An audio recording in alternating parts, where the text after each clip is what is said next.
Hello dear students, मैं आपको एक बार फिर से स्वागत करता हूँ अपने चैनल पर। तो जैसा कि हमने लास्ट क्लास में बेटा जो पढ़ा हुआ था टॉपिक, वो था हमारा किसका, रिलेटिव प्रोनाउन और इंटेरोगेटिव प्रोनाउन में डिफरेंस, है ना। हमने लास्ट क्लास में रिलेटिव इंटेरोगेटिव में डिफरेंस को सीखने की कोशिश की थी।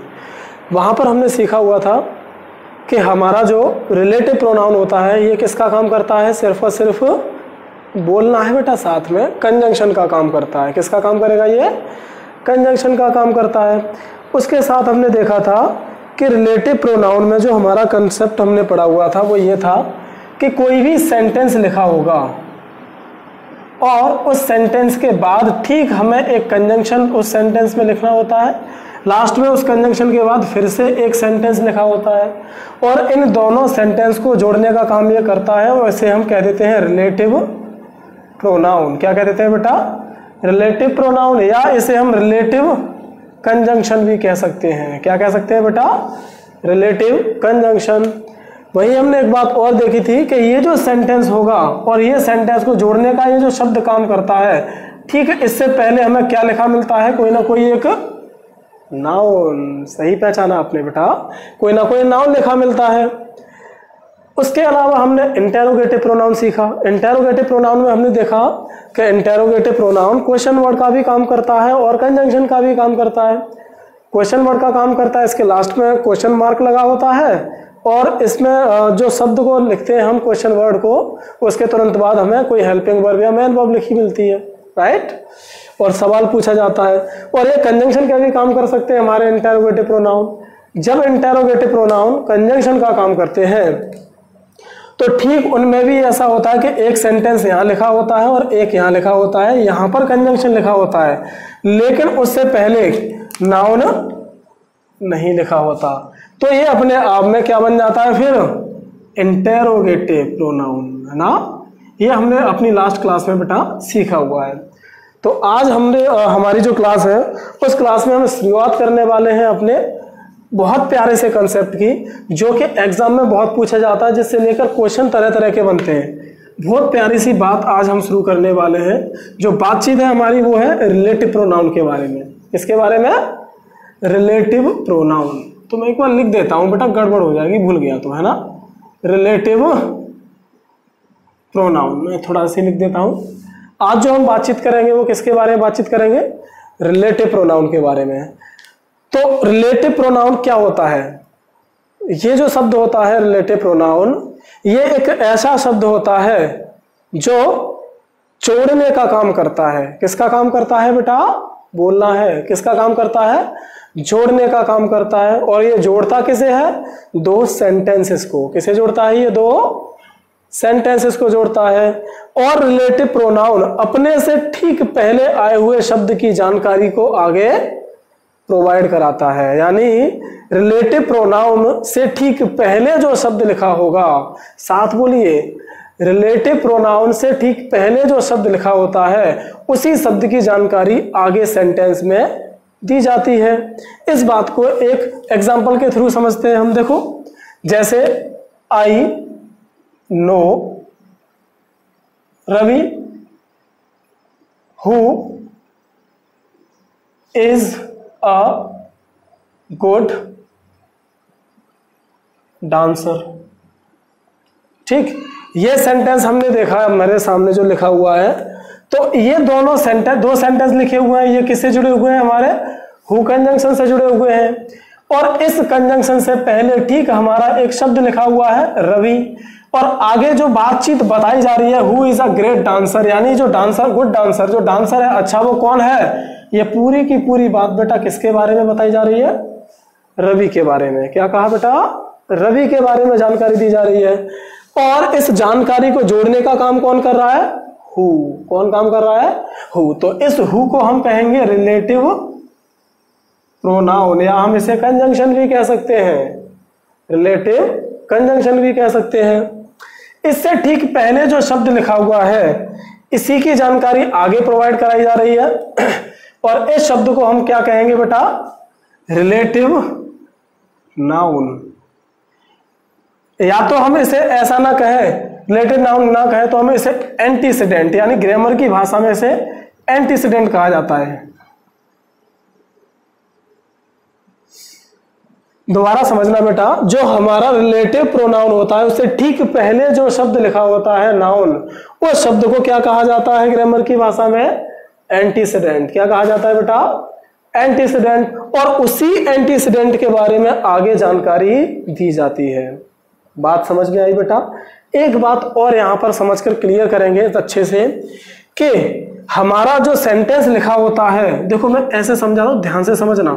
जो भी सेंटेंस लिखा हुआ होगा और उस सेंटेंस को जोड़ने के लिए हमारा लिखा हुआ रिलेटिव प्रोनाउन, और उस रिलेटिव प्रोनाउन के बाद फिर से एक सेंटेंस लिखा होगा। अगर ये एक सेंटेंस होगा तो इस सेंटेंस के अंदर, मैं ऐसे लिखता हूं इस बात को, इस सेंटेंस में यहां पर जो भी सेंटेंस लिखा होगा उस सेंटेंस के अंदर कोई ना कोई वर्ब भी लिखी होगी। यहां पर हमारा ये जो भी सेंटेंस लिखा होगा, इस सेंटेंस के अंदर कोई ना कोई वर्ब होगी, और जो वर्ब हेल्पिंग वर्ब भी हो सकती है और मेन वर्ब भी हो सकती है ना? कोई ना कोई वर्ब लिखी होगी, और ये जो रिलेटिव प्रोनाउन होगा और इससे पहले जो सेंटेंस है उस सेंटेंस में यहां पर कोई ना कोई एंटीसीडेंट लिखा होगा। क्या लिखा होगा बेटा? एंटीसीडेंट लिखा होगा। अब यहां पर जो मैं समझाना चाह रहा हूं बेटा, वो ये समझाना चाह रहा हूं कि सेंटेंस में जो वर्ब आती है वो हमेशा किसके हिसाब से आती है बेटा? एंटीसीडेंट के हिसाब से। किसके हिसाब से आएगी बेटा? एंटीसीडेंट के हिसाब से। जैसे इस सेंटेंस में यहां पर हमने इज लिखा हुआ है, वो किसके अकॉर्डिंग लिखा हुआ है? रवि के अकॉर्डिंग। एक सेंटेंस है और समझते हैं, जैसे it is I who is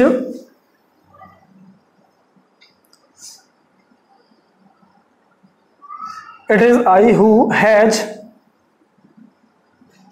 done it. जैसे ये सेंटेंस लिखा हुआ it is I who has done it. अब यहां सेंटेंस में ध्यान से समझे अगर आप, देखो ये मैं कंसेप्ट पढ़ा चुका हूं, बी फॉर्म के बाद सब्जेक्टिव केस आता है। स्टार्टिंग में ये पढ़ा दिया गया कॉम्प्लीमेंट के चैप्टर में, वहां से आप क्लियर कर सकते हैं। एक सेंटेंस है गया, एक सेंटेंस है गया, दोनों को जोड़ने का काम हमारा ये रिलेटिव प्रोनाउन कर रहा है। ठीक, ये हमारा क्या हो गया बेटा? रिलेटिव प्रोनाउन हो गया। ठीक है, इससे पहले ये जो शब्द लिखा हुआ है, इस शब्द को हम क्या कह देते हैं? एंटीसीडेंट। अभी भी हमने इसे सीखा कि इस शब्द को क्या कहा जाता है बेटा? एंटीसीडेंट कहा जाता है। और एक बात हमने सीखी कि आने रिलेटिव प्रोनाउन के बाद आने वाले सेंटेंस में जो वर्ब होगी वो हमेशा एंटीसीडेंट के अकॉर्डिंग आती है। किसके अकॉर्डिंग आती है बेटा? इस एंटीसीडेंट के अकॉर्डिंग ही हमें उस वर्ब का यूज करना होता है। तो इस लिखे हुए सेंटेंस में अगर बेटा करेक्शन करने की बात करेंगे तो आपकी तरफ से जो करेक्शन हुआ वो क्या होगा बेटा? हैज के प्लेस पर क्या होगा? है। क्योंकि इस रिलेटिव प्रोनाउन का एंटीसीडेंट हमारे सामने क्या निकल कर आया? आई, और आई के अकॉर्डिंग क्या यूज करेंगे? हैव। जरूरत पड़ने पर यहां पर हम एम यूज करते हैं या वॉज यूज करते हैं, वो टेंस टाइम के अकॉर्डिंग हम पहचानते हैं। ठीक है, तो ध्यान रखेंगे कि रिलेटिव प्रोनाउन से ठीक पहले जो एंटीसीडेंट लिखा होता है, आने वाली क्लॉज में वही एंटीसीडेंट जो होगा उसके अकॉर्डिंग हमें वर्ब को यूज करना होगा। और इस क्लॉज को हम रिलेटिव क्लॉज कह सकते हैं। क्या कहते हैं बेटा? रिलेटिव क्लॉज कह देते हैं। चलिए, तो देखो रिलेटिव प्रोनाउन से एक बात समझ में आती है कि रिलेटिव प्रोनाउन, साथ में बोलना मेरे, एक ऐसा शब्द होता है जो अपने से पहले आए हुए एंटीसीडेंट की, किसकी बेटा? एंटीसीडेंट की जानकारी आगे वाले सेंटेंस में देता है। और सेंटेंस के अंदर आने वाले जो सेंटेंस होता है आगे का, उस सेंटेंस के अंदर जो वर्ब यूज की जाएगी वो हमेशा रिलेटिव प्रोनाउन से ठीक पहले जो एंटीसीडेंट लिखा होगा उस एंटीसीडेंट के हिसाब से ही हमें उस वर्ब का यूज करना पड़ेगा। ओके, चलिए, तो ये छोटी सी बात आपके सामने मैंने रिलेटिव प्रोनाउन के बारे में समझाई कि आखिर रिलेटिव प्रोनाउन होता क्या है।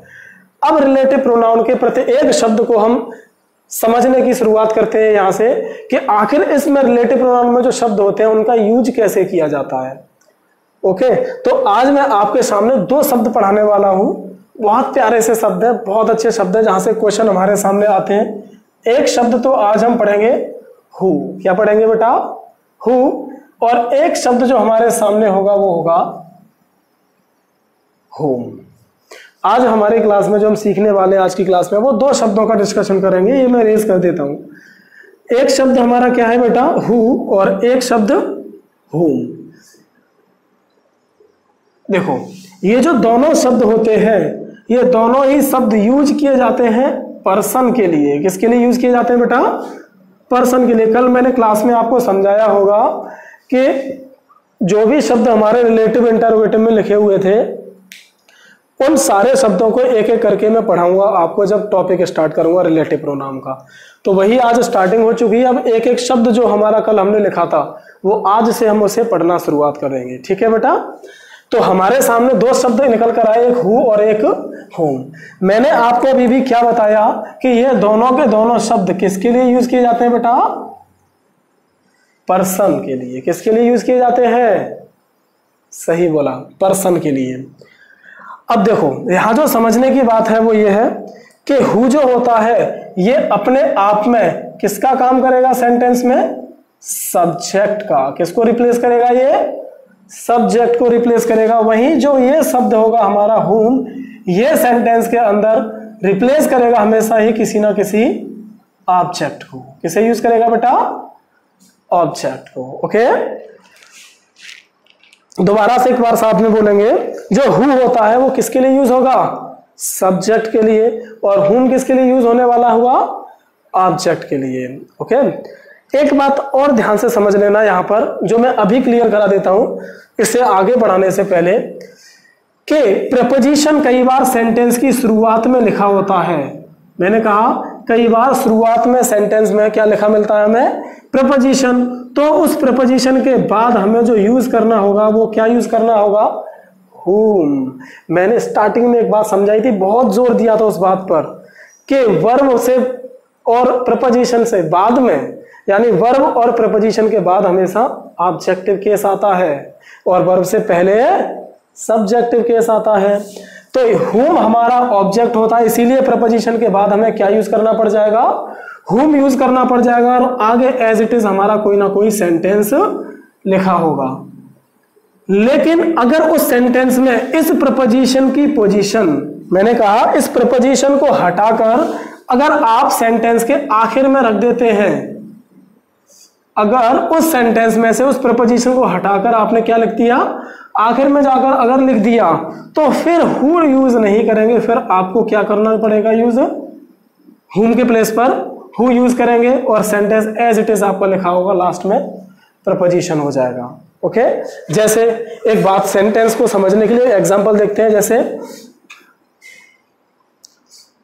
हु आर यू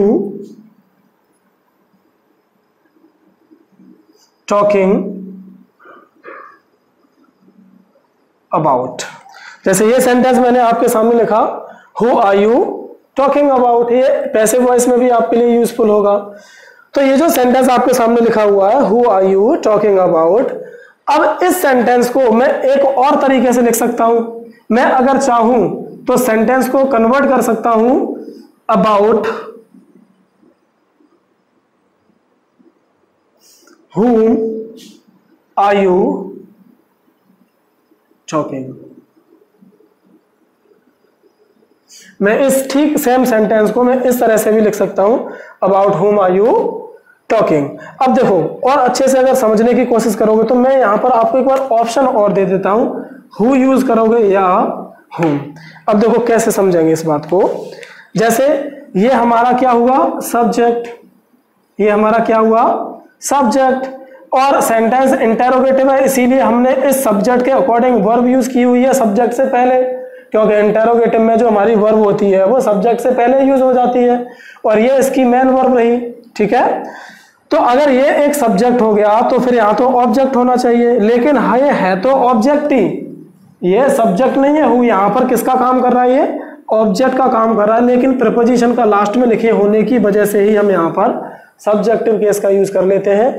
और अगर वो प्रपोजिशन लास्ट में यूज ना करके पहले यूज कर लोगे तो फिर अब यहाँ पर आप हु को यूज नहीं कर सकते, अब आपका हुम ही करेक्ट होगा, क्योंकि अबाउट अपने आप में एक प्रपोजिशन होता है जो सेंटेंस की शुरुआत में लिखा हुआ है। ठीक, देखो एक और सेंटेंस देखिए, who do you want to talk to, या ऐसे नहीं, ऐसे लिखते हैं who are you speaking to। ये सेंटेंस आपके सामने लिखा हुआ है। अब इस सेम सेंटेंस को अगर हम चाहें तो टू को पहले लिख सकते हैं, to whom are you speaking। इस ठीक सेंटेंस को इस तरह से भी लिखा जा सकता है, to whom are you speaking। बात क्लियर हुई बेटा? तो देखो who और whom में ये बात एक तो याद रखेंगे कि दोनों ही शब्द पर्सन के लिए यूज किए जाते हैं, ठीक है। who जो होता है वो सब्जेक्ट होता है और whom क्या होता है, ऑब्जेक्ट होता है। इसके लिए एक अलग से जो बात हमें सीखने की जरूरत है वो ये है कि अगर कोई भी सेंटेंस है उसमें प्रपोजिशन पहले लिखा मिलेगा तो whom का यूज करेंगे, और अगर उस प्रपोजिशन की पोजीशन हम लास्ट में कर देते हैं तो फिर whom नहीं, क्या यूज करना होता है बेटा, who का यूज करना होता है। ओके, चलिए अब इसके बाकी चीजों को समझने की कोशिश करते हैं। आगे मैं इसे इरेज कर देता हूं जिससे थोड़ा स्पेस हो जाएगा आपके लिए।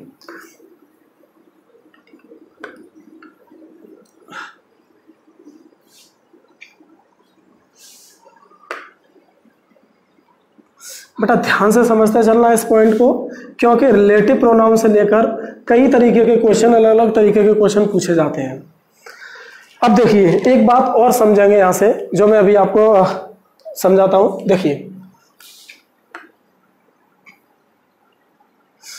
कि सेंटेंस में हमने अभी अभी समझा कि रिलेटिव प्रोनाउन जो होता है यह सेंटेंस को जोड़ने का काम करता है, इसे रिलेटिव कंजंक्शन भी हम कह देते हैं, ठीक है। अब यहां पर जो समझने की बात है ना, हु और हुम के कॉन्टेक्स्ट में, वो अगर कभी भी रिलेटिव प्रोनाउन में यहां से ठीक पहले एक सेंटेंस लिखा मिलेगा हमें और ठीक बाद में एक सेंटेंस लिखा मिलेगा, ठीक है। अगर यहां जो सेंटेंस लिखा मिला है वहां पर सेंटेंस में रिलेटिव प्रोनाउन के ठीक बाद क्या लिखी मिले बेटा, वर्ब। क्या लिखी मिले, वर्ब लिखी मिले। तो जो हमारा रिलेटिव प्रोनाउन होगा ये वर्ब इस एंटीसीडेंट के अकॉर्डिंग आएगी, ये बात मैं अभी भी बता चुका हूं। तो रिलेटिव प्रोनाउन के ठीक बाद जो हमें वर्ब लिखी मिलेगी तो फिर यहां पर जो हु होगा या हुम, इसमें से जो आप यूज किसे करेंगे ये बताइए।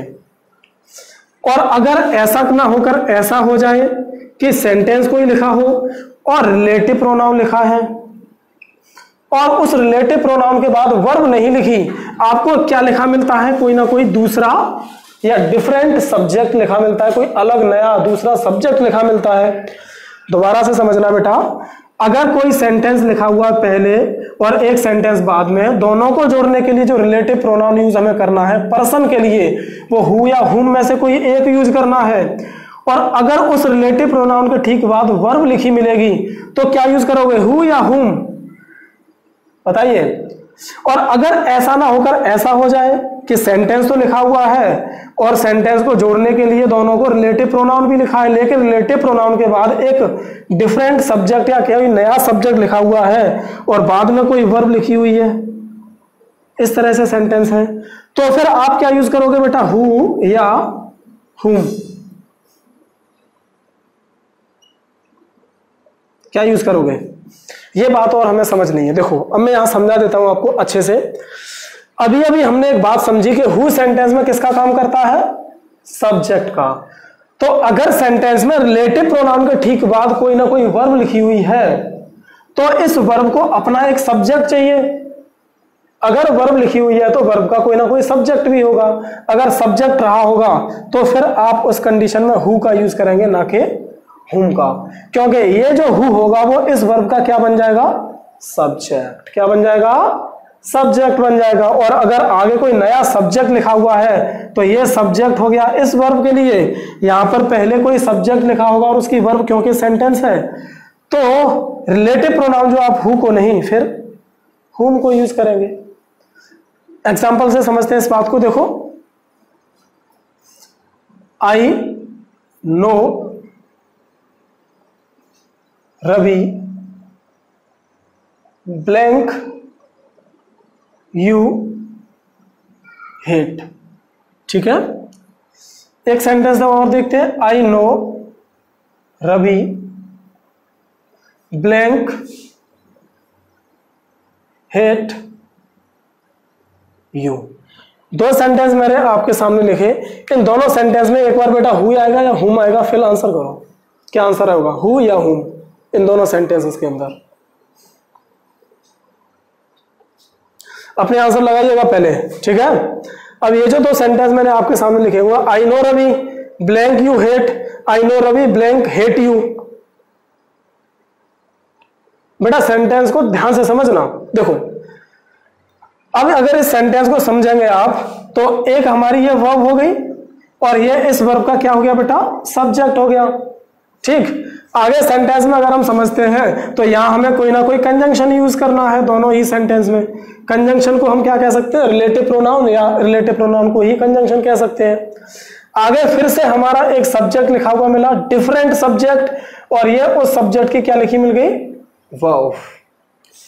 इसी बात को यहां समझे तो सेम कहानी हमारे सामने है, लेकिन ये हमारी वर्ब हुई, वर्ब के बाद लिखा हुआ ये शब्द इस वर्ब का क्या कहलाएगा, ऑब्जेक्ट, क्योंकि वर्ब के बाद ऑब्जेक्टिव केस आता है। तो इस वर्ब के बाद से ये जो वर्ब लिखी हुई है, इस कंजंक्शन के ठीक बाद कोई ना कोई क्या लिखी है, वर्ब। तो यहां पर अब आके समझते हैं इस बात को। मैंने अभी अभी बताया था, पहले कोई सेंटेंस लिखा हो, जैसे ये एक सेंटेंस हो गया अपने आप में, और उस सेंटेंस को जोड़ने के लिए रिलेटिव प्रोनाउन लिखा मिल गया हमें, और उस रिलेटिव प्रोनाउन के ठीक बाद क्या लिखी मिल गई हमें, वर्ब। अगर वर्ब लिखी मिलती है तो हम क्या यूज करते हैं, फिर हु, क्या यूज करते हैं, हु, क्योंकि अब ये जो हु होगा ये इस वर्ब का क्या बन गया बेटा, सब्जेक्ट। क्या बन गया, इस वर्ब का सब्जेक्ट बन गया। सेंटेंस का जो मीनिंग होगा वो ये होगा, आई नो रवि, मैं रवि को जानता हूं जो तुमसे नफरत करता है। यानी इस सेंटेंस में नफरत कौन करता है, रवि। अब एक बात और ध्यान से समझेंगे, कुछ बच्चों ने शायद ध्यान लगाया भी हो इस बात पर। मैंने एक बात और समझाई थी स्टार्टिंग में ही कि ये जो वर्ब होती है, ये वर्ब हमेशा ही एंटीसीडेंट के अकॉर्डिंग आती है। रिलेटिव प्रोनाउन से ठीक पहले जो नाउन लिखा होता है एंटीसीडेंट, उसी के हिसाब से हम वर्ब का यूज करते हैं। तो इस बात को अगर समझेंगे इस तरीके से, तो रवि हमारा सिंगुलर हुआ, तो अगर रवि सिंगुलर है तो हेट नहीं बेटा, हेट्स कहना पड़ेगा। सेंटेंस के कंसेप्ट जो पढ़ा रहा हूं उस पे नहीं, बाकी सारी बातों पे ध्यान दिया करो। ये नहीं है कि हु और हुमी पे घूम गए, सारी बातों को समझने की कोशिश किया करो, ओके। अब इस सेंटेंस में देखें अगर हम, तो देखो एक सेंटेंस ही लिखा हुआ पूरा अपने आप में, आई नो रवि, ये सेंटेंस हो गया, ठीक है। तो पहले एक सेंटेंस लिखा है, फिर रिलेटिव प्रोनाउन के बाद कोई ना कोई डिफरेंट सब्जेक्ट लिखा हुआ मिल गया हमें एक, तो फिर हम हुम का यूज करेंगे, यहां पर हु का यूज नहीं करेंगे, ठीक है। तो देखो इस बात को हमने देखा कि कब हमें हु का यूज करना है, कब हमें हुम का यूज करना है। इसे और अच्छे से समझेंगे तो कोई भी सेंटेंस आपके सामने लिखा हुआ है, उस सेंटेंस के अंदर ये देखिए कि कितनी वर्ब लिखी हुई है, और जो भी हमारे सामने सेंटेंस में वर्ब लिखी हुई है, अगर उन सभी वर्ब्स के पास अपना अपना सब्जेक्ट है तो आप हुम का यूज करेंगे। और अगर सेंटेंस के अंदर कोई भी ऐसी वर्ब लिखी हुई है जिस वर्ब के पास अपना सब्जेक्ट नहीं है, तो फिर आप उस वर्ब के लिए एक सब्जेक्ट का यूज करेंगे, और जो सब्जेक्ट होता है वो हु होता है, ठीक। एक बात और हमने सीखी कि अगर प्रपोजिशन लिखा मिलेगा पहले तो हुम, और अगर उस प्रपोजिशन को सेंटेंस के लास्ट में लिख देंगे तो फिर हु का यूज किया जाता है, ओके। तो मैं एक बार इस बातचीत को इरेज करता हूं, लिखिएगा आप ध्यान से, फिर कहानी को अगली वीडियो में कुछ नए तरीके से समझने की कोशिश करेंगे। मैं आगे इसके अलावा जो नेक्स्ट वीडियो में आपके सामने आऊंगा वो रिलेटिव प्रोनाउन में हु और हुम से रिलेटेड कुछ अच्छे बेहतरीन से क्वेश्चंस के साथ आऊंगा, और हो सकता है उस क्लास में मैं कुछ और भी आपको पढ़ाऊं और इसके आपको क्वेश्चन कराऊंगा बहुत सारे, ठीक है बेटा। तो आज ये बेसिक सा इंट्रोडक्शन मैंने आपको रिलेटिव प्रोनाउन का करवाया, आखिर रिलेटिव प्रोनाउन में हमें कैसे सीखना है, कैसे समझना है, ठीक है। तो एक बात और समझा देता हूं, चलो यहां से जाने से पहले कुछ बातें और बता देता हूं। एक बार इसे इरेज करता हूं पहले, फिर बताता हूं। मेरे दिमाग में भी है तो बहुत अच्छी सी बात है, उसे ध्यान से समझना। जैसे ये दो सेंटेंस तो आपने समझे, एक सेंटेंस में ऐसा करता हूं कि मैं रवि की जगह पर कोई दूसरा शब्द लिख देता हूं, I know a boy blank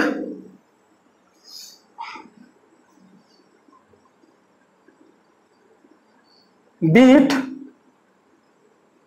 you yesterday. ये सेंटेंस लिखा मैंने आपके सामने, ठीक है। चलिए इस सेंटेंस में अगर आंसर लगाएंगे तो देखो एक सेंटेंस हमारा ये हो गया कंप्लीट, एक सेंटेंस हमारा ये हो गया, बीट हमारी वर्ब होगी, ये इस वर्ब का ऑब्जेक्ट हो गया। तो इन दोनों सेंटेंस को जोड़ने के लिए हमने यहाँ पर जो कंजंक्शन लगाएंगे वो ऐसे समझ लेते हैं कि यहाँ पर पहले वर्ब लिखी हुई है तो इस वर्ब का हमें सब्जेक्ट चाहिए, वर्ब का अगर सब्जेक्ट चाहिए तो हु आएगा। अभी अभी हमने ये देखा था कि कंजंक्शन के तुरंत बाद वर्ब लिखी हो तो हु आता है, और अगर वर्ब ना लिखी हो तो हुम आ जाता है, ठीक है। इसमें और भी कुछ बात हो सकती है, उसे हम आगे समझ लेंगे अच्छे से। अब देखिए सेंटेंस में क्या कोई और भी एरर है, ध्यान से देखना, कोई और भी एरर है अभी सेंटेंस में। देखो समझाता हूं मैं आपको क्या गलती है अभी सेंटेंस में। आप अगर जानते हो शायद तो मैं कि हमारे जो सिंगुलर काउंटेबल नाउन होते हैं, जितने भी सिंगुलर काउंटेबल नाउन होते हैं उनसे ठीक पहले आपको कोई ना कोई डिटरमिनर लिखना होता है। This, that, these, those, a, an, the, my, her, his, कोई ना कोई डिटरमिनर आपको जरूर लिखना पड़ेगा, ठीक। अब देखो यहां पर मैं जो बात समझाता हूं वो ए एन दा के बारे में समझाता हूं, ठीक।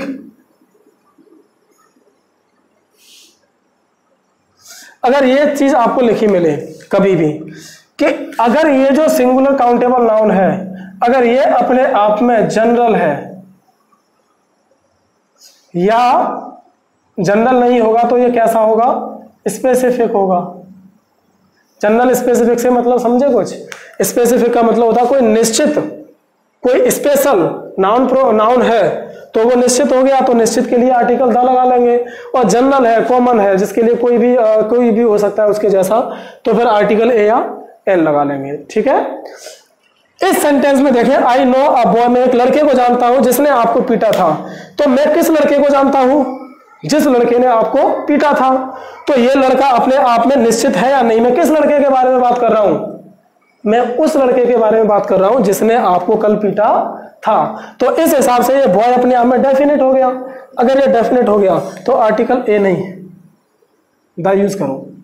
तो एक बात और समझ लेना बेटा कि रिलेटिव प्रोनाउन जो होता है उस रिलेटिव प्रोनाउन से पहले सिंगुलर काउंटेबल नाउन अगर लिखा होगा तो उस सिंगुलर काउंटेबल नाउन के लिए आप आर्टिकल ए, एन या द में से सिर्फ आर्टिकल द का यूज करेंगे। रिलेटिव प्रोनाउन से पहले सिंगुलर काउंटेबल नाउन अगर होता है, यानी ये यहां पर जो भी नाउन लिखा होगा, ऐसे करता हूं से, यहां पर जो भी नाउन लिखा होगा और फिर रिलेटिव प्रोनाउन लिखा होगा, ठीक है। तो इस रिलेटिव प्रोनाउन से पहले जो नाउन लिखा होता है, अगर ये नाउन अपने आप में सिंगुलर काउंटेबल नाउन है तो इससे पहले आर्टिकल द आएगा, ना कि ए या एन, ओके। तो इससे लेकर भी कुछ चीजों को आगे समझते हैं। तो आज की क्लास में बस इतना ही है। See you in the next video with some new questions, some new concepts. तब तक बस आप पढ़िए, टेक केयर, बाय बाय। अगर वीडियो में कोई भी प्रॉब्लम हो ना तो आप कमेंट करके बताइएगा, ठीक है बेटा। वीडियो में कमेंट करिए, जो भी डाउट है डाउट मुझे बता सकते हैं। नीचे मेरा नंबर आपको मिल जाता है, व्हाट्सएप नंबर भी है, वहां भेज सकते हैं या कमेंट करके बता सकते हैं, ओके। तो just take care, bye bye.